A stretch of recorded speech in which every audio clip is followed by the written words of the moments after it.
Welcome back to I Refocus Radio. We are here once again, and man, just like any other time, we have another amazing show today. Man, today we have royalty in the house. We have the one and only Kevin Von Erich. He is a true Texas wrestling legend. He joins us today ahead of the AEW Dynamite and Collision coming to San Antonio on October 22nd at the Boeing Center at TechPort. His sons, Marshall and Ross, they are also continuing his family legacy with the AEW, which airs on TBS, TNT, and streaming on HBO Max. First and foremost, Kevin, I know you have so much on your schedule. I want to say thank you for taking some time talking to us today. How are you doing, sir? Pretty good, man. How are you today? I appreciate your time, man. I'm doing great, sir. So let's kind of talk about you, man, your legacy and your family. When you look back, nearly 5 decades of being in this business and being successful, what moments still stand out to you today? Moments stand out. It's funny, the stuff that lasts, you think about that. You maybe didn't think so much of it at the time, but one thing I do remember, and it says a lot for the people of Texas to me. I was in Wichita Falls in a show, and it was during around Halloween, and there was a costume contest for the kids, and all the little kids were dressed up in their costumes, and I would reach down. I was standing outside the ring, and I would hold onto the rope and lean down and pick each kid up and put them in the ring, and they'd walk around. The crowd would, decide the costume they liked the best. And this one little girl, she was dressed like a witch, and she kept backing away, And so I did all the other little kids, and when it came her turn, I went to pick her up, and she was really heavy. And the people could see that she was heavy, and so I held onto the rope and went to pick her up, and the rope made a pop sound, as I lifted her up, and I could hear the people up in the corner of the building starting to laugh, and I shot them a look like, shut up, and they did it. They completely, no one in that building wanted to hurt that little girl's feelings, and to me, that was something I'll never forget about Texas, that people can be so considerate and of each other. The brotherhood is good in Texas. Yes, sir. I love that. So I appreciate you sharing that. When you look at where you come from and how you got to where you are, what's some of the things that you learned along the way as you kept growing and succeeding in this business? Well, like when you're a young man, you got a family, and so you attack everything hard, all out, and you turn yourself. A lot of times things you deny yourself just because it's all about bringing home that check, And so, and the way I looked at it at the time was, fierce, and I wanted to make as much money as I could, and then as I grew and lost Dave in 1984 and then lost Mike in 1986, well, that was crushing to me, because I didn't realize what was important to me all along wasn't money or any of that fame stuff. It was family, because that's what lasts.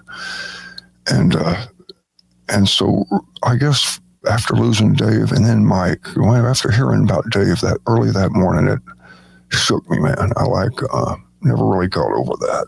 And then Mike was our baby brother, Chris was an infant during most of that. But anyway, it was like you change your values as you grow, I looked at, there was a time that, it was all gung-ho, I'll do the next show, and if you got fever or broken bone dislocation, you get on that plane and go, because if a Von Erich doesn't show up, people want their money back, so we had to make all those shows. But it's hard work, man. I tell you what, it's being a father is what it is. Any dad out there knows you'll pay any price for your kids. You look down, you see your wife sleeping, maybe with a baby holding next to her, and they count on you. You are going to make this happen, and they know you're going to do it, even though you may not know how the hell you're going to do it. They got that confidence, and I just couldn't let them down, That's love, man. It's the greatest force on earth.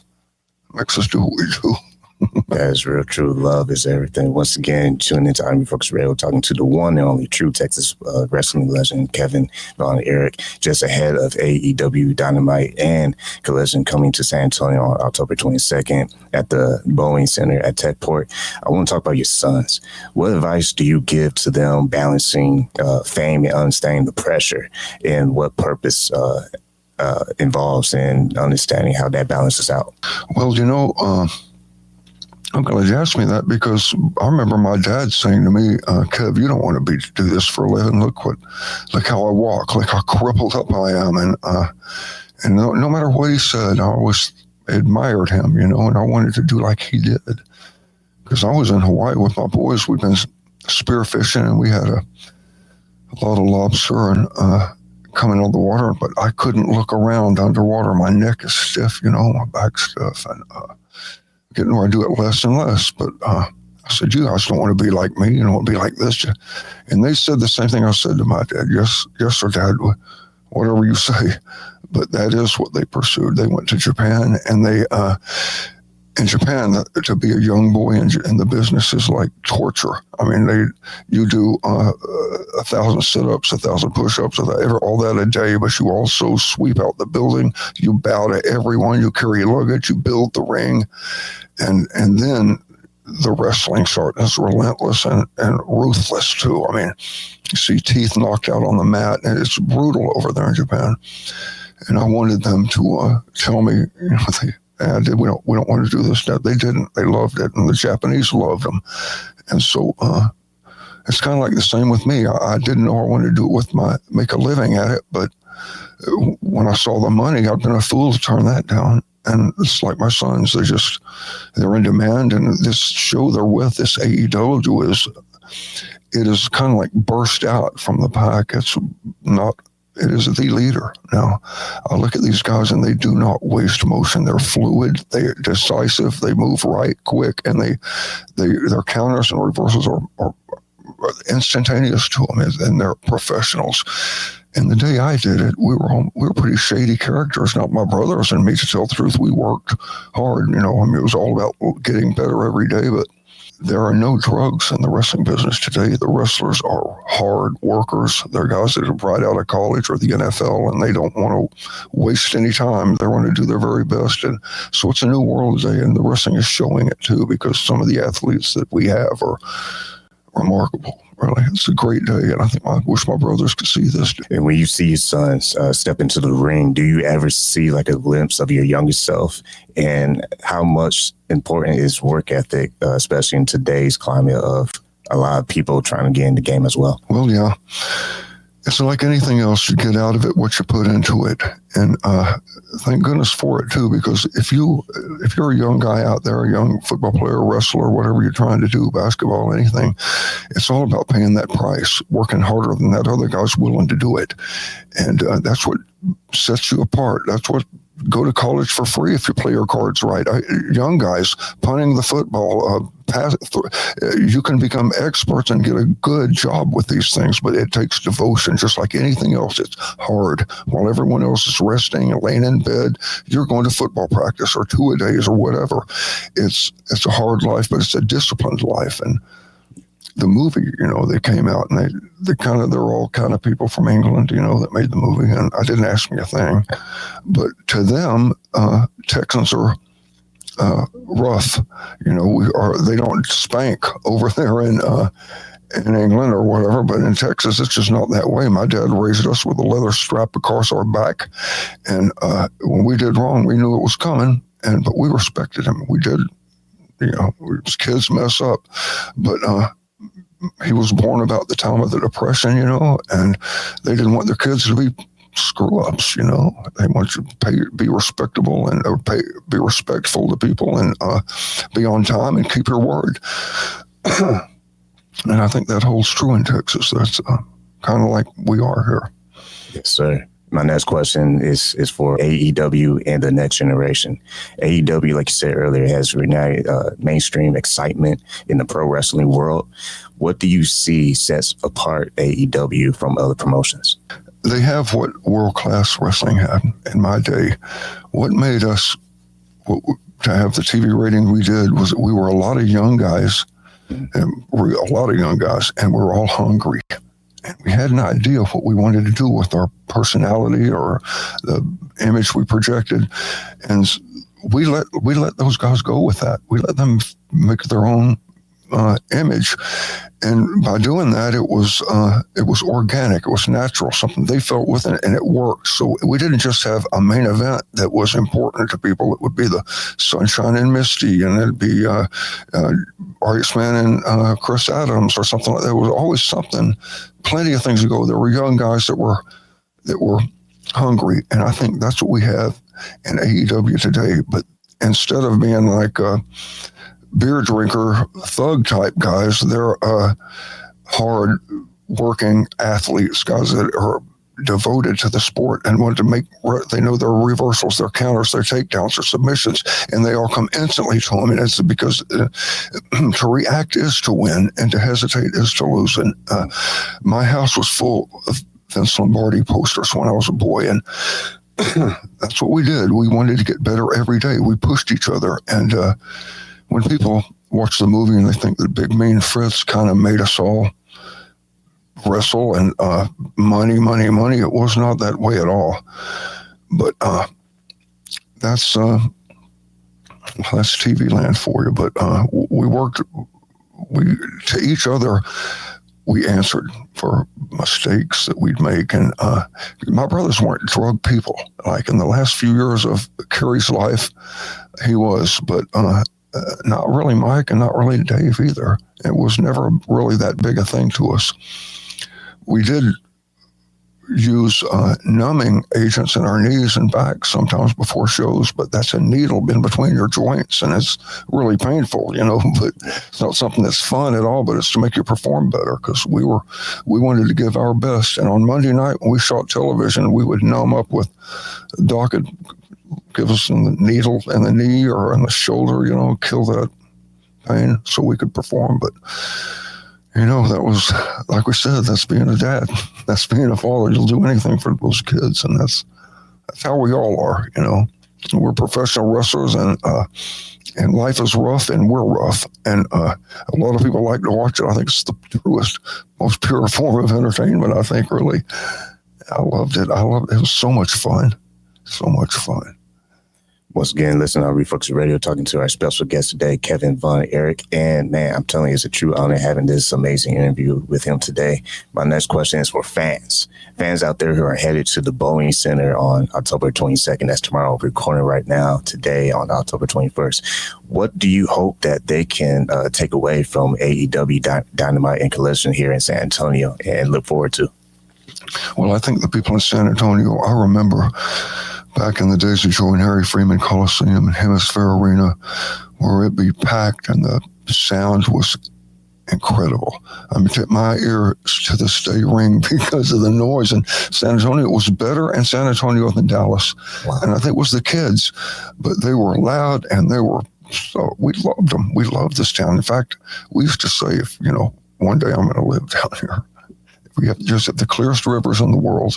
To me, I love a Texas river, and my brothers all loved it. And so I love living in the country. And up where I'm from, in Denton County, it's all houses now. I can't find a farm out there. So here I am, just north of Sisterdale or south of Sisterdale, and loving it. Remember coyotes, and wild turkeys, and deer, and hear night birds at night, and the coyotes with that. It's just beautiful. This is Texas I missed. I'll tell you what, if you want to find a way to really love Texas, try leaving it for 20 years. It worked for me. There's a lot of people coming from California and coming to Texas, so that's for sure. What are you most proud of when you see Texas wrestling represented on a global stage? Because Texas it feels like a huge place, but it also has a hometown feel, small town feel. Texas style wrestling. We have men that will pay the price. I mean, we will knock the heck out of each other in that ring with all we got, because that's what we do. That's our job. I mean, it's like it was a wreckful life. You're always hurt, you're always injured, and they come back to you later. But I don't know how the kids did it with this COVID. Remember, a lot of these wrestlers wrestled in empty arenas. Yeah. How could they have done that? Everything I did in the ring, and the thing my sons do, you feed off the crowd. You need that sound. I mean, I would have been hurt if I tried some of this stuff with no crowd. I mean, but you don't feel anything when you're flying off the turnbuckles. When the crowd is chanting your name, you just go. There's no sport like it in the world. You know, it's just you give all you've got. You pour it all in that ring, and you watch my sons tomorrow night, you'll see they do not let up. They're just like my brothers. They answer to each other. If the one considers the other one's taking a shortcut, boy, he hears about it. What lessons do you think today's wrestlers need to learn from, especially from your own personal experience being in the business? It becomes like an instinct when you wrestle. You know, there's something called muscle memory. When you do something often enough, I suppose, when it comes to grabbing a guy and throwing him around, I mean, know exactly what I'm doing, you know, and everyone's like that. I was telling people about my friend Bruiser Brody. That was we all kind of have a code of ethics, I guess. We wouldn't want to hurt a fan or anything like that, you know, or hurt somebody that's not as adept at handling themselves as we are. So, but Frank, my friend Frank, was the guy that he would hit a small guy, whatever. If you went wrong to him, he's going to attack. He was like a big old bear, to tell the truth, you know. But so we're talking about him. I didn't mean I'll get off the subject on Bruiser Brody. He was an old friend of mine, but he was that style, and he got killed for something just like that too. You know, he punched the wrong guy on the wrong day. You know, the guy that stabbed him, his daughter had drowned in their pool like 2 months before that, a month and a half before that. And, you know, when somebody's that shredded, that down to hurt, to pain, you know, don't cross him. And, you know, Brody did. He died for it.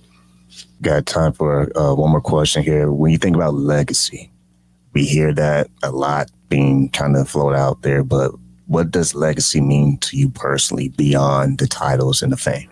Well, I love my dad, you know, and when I first started wrestling, I called myself Von Erich because I didn't know my brothers would do it. But when you think of legacy now, it's kind of taken on a different meaning with this movie coming out, and they didn't ask me a thing about it. And this Von Erich to live under the curse and me changing my name and all that's a bunch of bull. That's not the truth at all. And I think my sons feel like they owe it to their uncles and they owe it to my grandfather and to me that we have no curse. We're not cursed. We're blessed. And I know that's how they feel about it, but, you know, movies are strong things, you know, and kind of talk to more people than I could ever talk to. And so I'm kind of out yells when a movie comes out about you. Once again, been listening to Refocus Radio, 2-rounder, having our special guest today, the one and only Kevin Von Erich.